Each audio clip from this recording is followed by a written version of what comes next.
This is a Windows Phone 7 game review of Extreme Lines, which is available in the marketplace for 99 cents.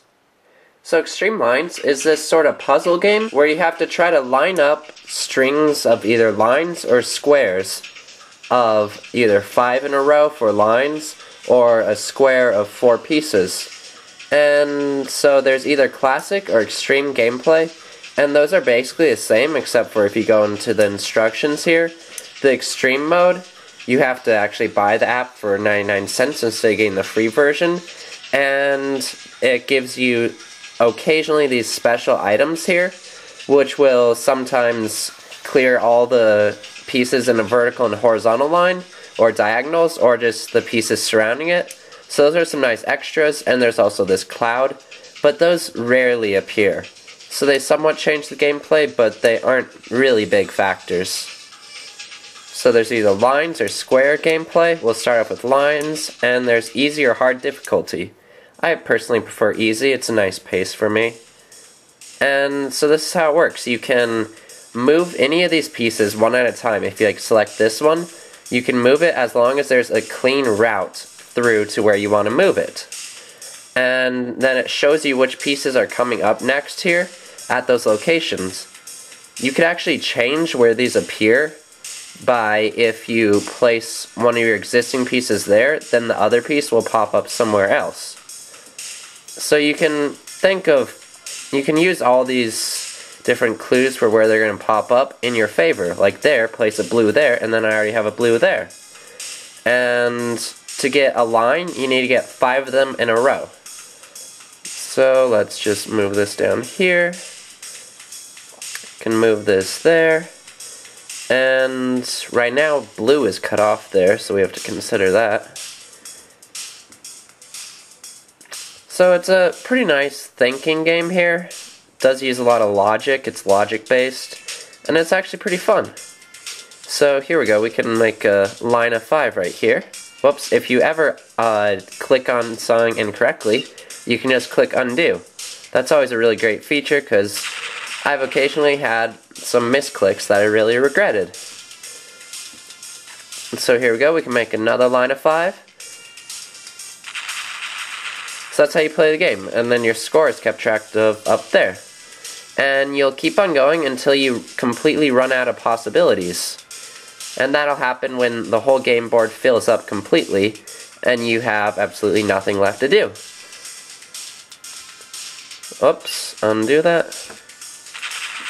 So there you go, that's the game. You can get lines of 5, you can get lines of 6, you could even get lines of 7 if you really plan it out and use the upcoming pieces possibly. And also what you'll notice is once you get a line like that, then the next pieces don't appear. You kind of get an extra move. So if you go back to the menu, you can look at the leaderboards here, and you can see that it has local leaderboards, but it doesn't have online leaderboards, so you can't really compete online, and that kind of limits the gameplay value. But you can switch between classic gameplay mode and extreme gameplay mode. I actually did better up there, I got 823, and those preset scores, they do give you kind of an indicator of what's really good and what's just beginner style. And then you can also switch to the squares mode there and see what scores you got there. So you can compete with your friends locally, you just can't compete online. There's not much in the options, just changes the music and sounds, which it actually has some really good sounds. Even though the music is on a loop, you don't really notice it, and the music just fits in really well with the whole gameplay and the idea of the game. And the visuals are pretty good. It feels like the glitter and those explosions, they kind of have a bit slow frame rate, but otherwise they look good and the game looks pretty polished. And that was probably a bad move. Ah, crap. Yeah, that was a bad move. So basically, don't learn how to play this game from me, because I'm not the best. But overall, it's a pretty fun little puzzle game. And for 99 cents, it doesn't have the best lasting value just because, as I said, it doesn't have online leaderboards there, but it does have all those different gameplay modes, and it has those special pieces that occasionally appear and always help you out. And even though those rarely appear, they are really helpful when they do appear, and it makes it a bit more fun.